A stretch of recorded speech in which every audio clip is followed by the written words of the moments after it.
नमस्कार। अभी हमारे साथ सीमांचल के एक बहुत बड़े प्रसिद्ध पत्रकार हमारे बड़े भैया आशीष मेहता जी हैं।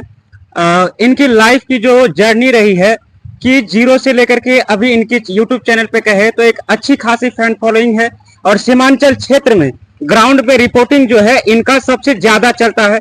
चाहे वो चुनावी मुद्दा हो या फिर किसी तरह की भी कोई भी घटना हो, गांव हो, शहर हो, हर क्षेत्र तक पहुंचते हैं और उन तमाम छोटे बड़े खबरों को दिखाने का काम करते हैं। तो हम हमारे बड़े भैया आशीष मेहता से बातचीत करेंगे कि इनका जो ये जर्नी है किस प्रकार शुरू हुआ। चलिए, पहले तो बहुत बहुत धन्यवाद भाई को कि ये सब लोग जो है आपके लिए, क्योंकि जो लोग देख रहे हैं ना उन्हीं के लिए हम लोग भी वीडियो बनाते हैं, हमारा भाई भी वीडियो बनाता है, तो आपको बहुत बहुत धन्यवाद। और ये जो भाई का चैनल्स है उसको आप और सपोर्ट करिएगा। बाकी हम लोग अब अपनी जर्नी की शुरुआत यही करना चाह रहे हैं। हाँ। जर्नी की शुरुआत यहीं से होता है, जैसे आप आए, हाँ। हम लोगों से मिले, हम लोग भी इसी तरह से कभी माइक उठाए, मोबाइल उठाए, हाँ। और निकल पड़े बस, और लोगों से मिलते रहे, ऐसे लोगों से मिलते रहे जो समाज के लिए कुछ करता है, और ऐसे लोगों को रेलते रहे जो समाज को नुकसान पहुंचाता है। हाँ। बस यही हम ये भी जानते हैं कि आप जो है शिक्षक के तौर पे भी कार्य किए हैं, आपका एक स्कूल भी चलता है, आप शिक्षक के रूप में भी पूर्णिया में प्रसिद्ध हैं और पत्रकारिता क्षेत्र में भी आपका डंका बजता। सिर्फ पूर्णिया नहीं, किशनगंज हो गया हो, अररिया, किशनगंज, सीमांचल के साथ साथ पूरे बिहार में इनका डंका बजता है। ऐसा हम नहीं कहते हैं, यूट्यूब पे इनकी फैन फॉलोइंग कहता है और इनका वीडियो जो है वो मिलियन में चलता है।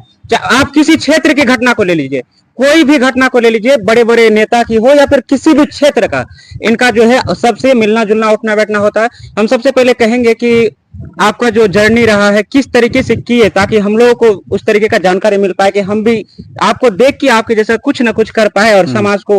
हम जानते हैं कि मीडिया जो होता है या फिर पत्रकार जो होता है वो कुछ ना कुछ देख के ये सोचता है कि हम कुछ सुधार कर सके, जहां हमारे बड़े भैया आशीष मेहता ना पहुंच सके वहां उनके छोटे भाई हम जा सके।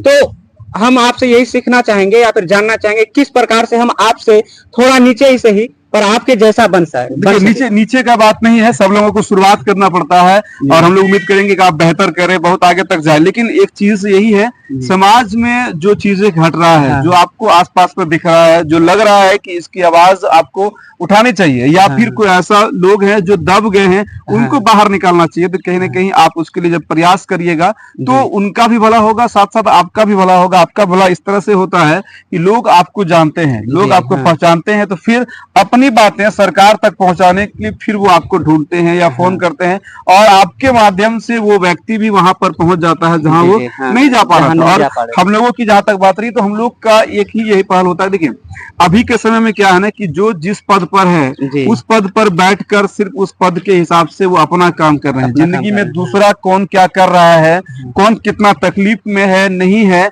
और जो तकलीफ में होता है उसी को तकलीफ देकर दूसरा सुखी से रह रहा है। एक थाना लोग जाता है, वो खुद तकलीफ में रहता है, और वहां पर जाने के बाद उसके पुलिस पदाधिकारी उनसे और पैसे की मांग कर लेते हैं, और फिर उसके बाद उसका जिंदगी बढ़िया चलता है। लेकिन उसको ये समझ नहीं आता है कि जिससे हम पैसा ले रहे हैं वो कहाँ से लाया होगा, या फिर वही हाल ब्लॉक का है। और माफियाओं का भी दबदबा है, कोई बहुत बड़ा माफिया होता है जिसके शरण में लोग जा चुके रहते हैं। एक जैसे पुराना समय था ना, जब देश गुलाम था, तो बहुत बड़ा साम्राज्य हुआ करता था अंग्रेजों का, लोग गुलाम थे, और उस समय भी बहुत सारे क्रांतिकारी आए, भगत सिंह आए, सुखदेव जी आए, और भी कई लोग थे, महात्मा गांधी आए, जवाहरलाल नेहरू, तो उन्होंने आवाज उठाया। तो कहीं ना कहीं हम लोग भी चाहते हैं कि जो लोग दबा कुचला है, जो लोग नहीं बोल पाते हैं, क्योंकि देखिए एक डर होता है, एक पत्रकार उस व्यक्ति का नाम होता है जिसके अंदर डर खत्म हो जाता है जब वो सिस्टम। और डर कहाँ से आता है? तो डर आता है अज्ञानता से। अगर आपके पास एजुकेशन नहीं है, हाँ, नॉलेज नहीं है, तो फिर आपको एक अंदर डर होता है।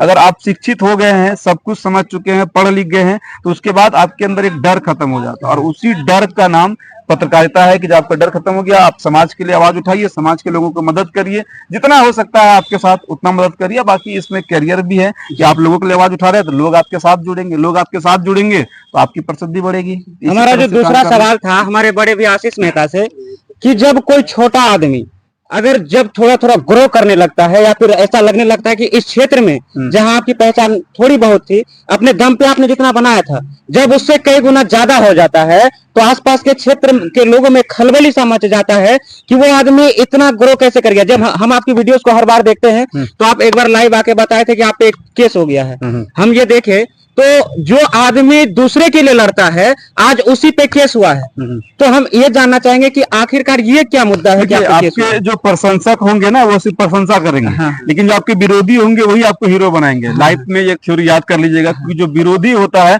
वो दिन भर आपके पीछे लगा रहेगा, और उस विरोधी के कारण से ही आप जितना लोगों तक है अपनी पहुंच बना पाएंगे। और उसके बाद ये जरूरी है कि आपके अंदर टैलेंट होना चाहिए, आपके अंदर सबों को सम्मान करने का एक जो भाव है वो होना चाहिए, आपके अंदर ईमानदारी होना चाहिए। अगर ये तीन चीजें आपके अंदर है तो उसके बाद वो विरोधी जिसके बाद आपका विरोध किया होगा वो आपका नाम पहले से जान रहा होगा कम से कम, और उसके बाद जब आप उससे मिलेंगे या वो किसी और माध्यम से आपकी बातों को समझेगा या मिलेगा, तो फिर उसके बाद जो आपका इम्पैक्ट बनेगा वो सबसे बड़ा होता है। बाकी ये है कि देखिए पानी के समान जीवन बनाइए। मेरा एक बहुत लोग बोलते हैं, पूछते हैं, हम लोग हमेशा सोचते हैं हम पानी के समान है। पानी को जब आप देखे होंगे, जब आप पानी बहता है और छोटा सा ढेरा रख दीजिएगा तो पानी अपना रास्ता मोड़ लेता है, फिर उसी तरह से और ढेरा की और मुड़ जाएगा। लेकिन एक वक्त होता है या पानी इंतजार करता है कि मेरा फ्लो बढ़े, और जैसे ही पानी का फ्लो बढ़ता है फिर वो उस ढेला या उस पत्थर के ऊपर से चला जाता है, और उसके बाद वो पत्थर उसी समय खत्म हो जाता है, वो पत्थर जो है बालू बन जाता है। वो सवाल है। अब हमारा जो दूसरा सवाल है कि आप पूरा पूर्णिया में, मतलब अभी अगर कहे तो पूर्णिया में एक जो ग्राउंड पे रिपोर्टिंग करता है, जो खेत में हो, गांव में छोटे छोटे लोग, क्योंकि आप हमारे क्षेत्र में कई बार रिपोर्टिंग कर चुके हैं, जो दलित समाज के लोग होते हैं उनका आवाज जो होता है कहीं पहुंच ही नहीं पाता। जहां अभी जैसे मान लिया जाए कि आप जैसे ही एक अच्छे पत्रकार के वजह से आज स्कूल में जो है इतने बेहतर शिक्षा मिल पाती है, और आप हमारे गुरु समान है, क्योंकि मेरा जो उम्र है आपसे बहुत कम है और आप मेरे टीचर जैसे टैलेंट बढ़िया है। पहली बार ही हम आपसे मिले, लेकिन जिस बेबाकी से आप बात कर रहे हैं बड़ा हमको अच्छा लगा, क्योंकि हम लोग कई लोगों से मिलते हैं, कई लोग ऐसा भी देखते हैं जिसका उम्र हो गया लेकिन उसके बोलने का ढंग नहीं। बुरा मत मानिएगा जो लोग देख रहे होंगे, लेकिन ये भाई ना नीतीश नाम है, लेकिन जिस हिसाब से ये बोल रहा है हम लोग यकीनन कह सकते हैं कि बढ़िया ये कुछ करेगा अपने जीवन में, और यही कॉन्फिडेंस चाहिए जी, और कुछ नहीं चाहिए। और यही बात था हमारा कि आशीष मेहता जितने बुलंदी से बोलता है तो इससे विरोधी का जो है कहे तो आग लग जाता है। कि क्या होता है गांव में आप देखे होंगे, जो एक अमीर घराने का होता है और एक होता है गरीब घराने का। तो अमीर लोग जो होते हैं वो जो नॉर्मल घराने का लोग होता है हमेशा दबाने का कोशिश करता है, और पत्रकार जो होता है उसको उठा के सरकार तक पहुंचा देता है। तो इसलिए क्या होता है कि आप में उसमें विरोध हो जाता है। तो वो क्या होता है कि आपसे जब भी आप अच्छा काम करेंगे, जब आप गरीब का आवाज उठाएंगे तो ऑटोमेटिक बात है माफियाओं के टारगेट में आप आएंगे, बड़ा नेता का टारगेट में आएंगे, बड़ा अधिकारी का टारगेट में आएंगे। ये लोग आपको नोटिस करेंगे ही करेंगे, और नोटिस कर रहा है इसका मतलब है कि वो आपको देख रहा है। तो उसी तरह से और हम लोगों को या आपको या जितने भी पत्रकार हैं, कुछ जगह पर क्या होता है जब आप खबरें चलाते हैं तो लोग आपको उस हिसाब से आकलन कर लेता है कि ये इसका समर्थक है या विरोधी है। लेकिन एक्चुअल पत्रकार वही होता है जो विरोधी या समर्थक बन के नहीं काम करता, बल्कि जो सामने वाले को पीड़ा है वो अपना बना ले। अगर हमारे साथ क्या होता है कि अगर आपको किसी माफिया ने तंग किया है, चाहे वो जमीन का ब्रोकर हो या नेता, हम उसको समझ लेते हैं कि मेरा प्रॉब्लम है, फिर हम उसको यहीं से ललकारते हैं। यही बात उस माफिया को खराब लगता है और यही बात उस नेता को खराब लगता है। यानी कि हम या आप या जो भी पत्रकार हैं जो वीडियोग्राम पे बनाते हैं, उसमें बस यही भावना आता है जब उस दुख को, दर्द को, तकलीफ को सामने से वो देखता है, उनको फील हो जाता है कि नहीं ये मेरा दुख है, ये मेरा तकलीफ है, ये मेरा दर्द है, और फिर उसका दुश्मन मेरा दुश्मन है। क्योंकि देखिए पत्रकार को लोग यही आंकते हैं, जब थाना में किसी का काम नहीं होता तो वो फोन करते हैं। तो जब आप बड़ा बाबू को या किसी और को फोन करिएगा तो बड़ा बाबू का वहां से जो कमीशन खत्म हो जाएगा या पैसा जो रुक जाएगा तो आपको दुश्मन ही नहीं मानेगा। वो बड़ा बाबू आपको तभी मतलब रिस्पॉन्स देगा जब आपका प्रभाव रहेगा। तो कहीं ना कहीं आपके प्रभाव से उस गरीब आदमी का काम हो गया, सीईओ का या वीडियो के पास आपके प्रभाव से उस आदमी काम हो गया, लेकिन वो सीईओ, वीडियो या बड़ा बाबू आपके प्रभाव के हिसाब से ही आपको इज्जत करता है। ये हमारे सिस्टम की सबसे बड़ी दुविधा है। अगर वो लोग गरीबों का भला कर देते, गरीबों को सम्मान दे देते, गरीबों को इज्जत दे देते, तो कहीं ना कहीं पत्रकार की इतनी जरूरत नहीं पड़ती। फिर हम लोग दूसरे टाइप की खबर दिखाते हैं, लेकिन हम लोग वैसी खबर को दिखाते हैं ताकि हम लोग ये दिखाने का प्रयास करते हैं कि सम्मान दीजिए हर एक आदमियों को, चाहे वो गरीब हो, अमीर हो, उच्च जाति का, नीची जाति का। और उसके बाद एक अंतर जरूर है समाज में, ऐसा नहीं है जैसे आप दलित के बात बोले ना, वाकई में है।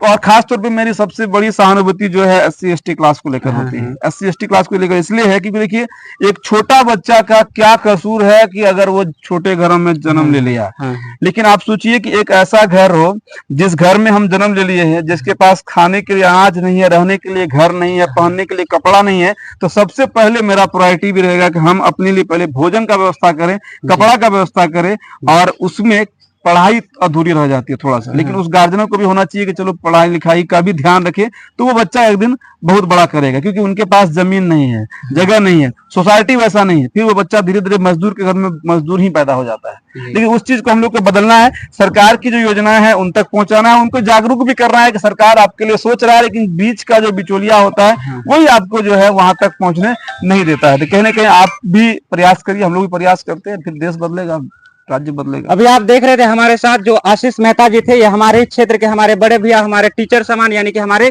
गुरु समान थे। इनका आशीष बोलता भारत के नाम से यूट्यूब चैनल चलता है और पूरे सीमांचल क्षेत्र में इनका दबदबा है और पूरे बिहार में सच्चाई को दिखाने का काम करते हैं। बाकी अगर आपको इनसे रिलेटेड या फिर हमारे बारे में कोई कुछ भी जानना हो तो आप हमसे सीधा कमेंट कर सकते हैं। बाकी आप देख रहे थे बिहार के सर्वश्रेष्ठ न्यूज नेटवर्क, बिहार के बुलंद आवाज। Thank you.